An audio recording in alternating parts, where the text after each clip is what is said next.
विद्यालय शिक्षा विधेयकको विरोधमा सामुदायिक विद्यालयका शिक्षकहरूले सुरु गरेको आन्दोलन 28 दिन बित्दा पनि समाधान नखोजिँदा थप उग्र बन्दै गएको छ। आन्दोलनले अब संसद र सडक दुवै क्षेत्रमा सरकारलाई घेरिएको अवस्थामा पुर्याएको छ। शिक्षकहरूले सडकबाट लगातार दबाव बढाइरहेका बेला आइतबार प्रहरीले बल प्रयोग गरेपछि आन्दोलन अझ सर्किएको हो। निषेधित क्षेत्र तोड्न खोज्दा प्रहरीले हस्तक्षेप गरेपछि सरकारमाथि सदनभित्र समेत चौतर्फी आलोचना सुरु भएको छ। सरकारले शिक्षकको मागलाई सम्बोधन नगर्नका साथै बल प्रयोग गर्नु प्रतिपक्ष मात्र नभई सत्ता पक्षभित्रै असन्तोष पैदा भएको देखिएको छ।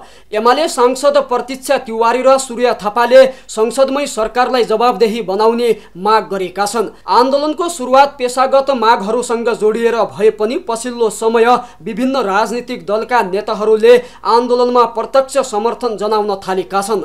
एकीकृत समाजवादी अध्यक्ष माधव कुमार नेपाल, नेता झलनाथ खनाल, उपाध्यक्ष राजेन्द्र पाण्डे लगायत नेताहरूले आन्दोलन स्थलमै पुगेर एकबद्धता जनाएका छन्। शिक्षकहरूले आफ्ना आन्दोलनमा दलहरूको प्रत्यक्ष संलग्नता नचाहेको बताएका थिए, तर नेताहरूको सहभागिताले आन्दोलनमा राजनीतिक रङ मिसिएको सङ्केत देखिएको छ। आन्दोलनले देशभर सामुदायिक विद्यालयमा पठन पाठन ठप्प पारेको छ। यस उत्तर पुस्तिका जाँच स्थगित भएको छ भने कक्षा 12 को परीक्षा मिति पनि प्रभावित भएको छ।